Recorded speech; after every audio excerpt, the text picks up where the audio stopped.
produk turunan kelapa masih sedikit. Ya. Kita temukan di supermarket ada itu minuman yang sudah dikemas, air yang minuman, tak kira orang punya. Ternyata Filipina punya. Itu air kelapa, tapi itu dikemas. Itu jadi yang semacam minuman. Begitu juga santang. Ada santang yang tertemukan di supermarket, produk Malaysia.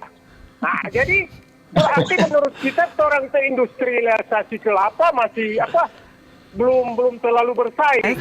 Nah, itu ada satu PR-nya orang. Baik. Jangan cuma berbangga karena punya luas areal tanaman kelapa terluas di Indonesia. Jangan cuma berbangga karena terkenal di setiap lambang daerah ada pohon kelapanya. Tapi orang memaksimalkan itu. Ya, jadi yang pertama saya ingin tanggapi dulu ya berkaitan dengan pengelolaan kelapa yang lebih inovatif lagi sehingga bisa mendapatkan income lebih daripada pengolahan kelapa yang primernya saja.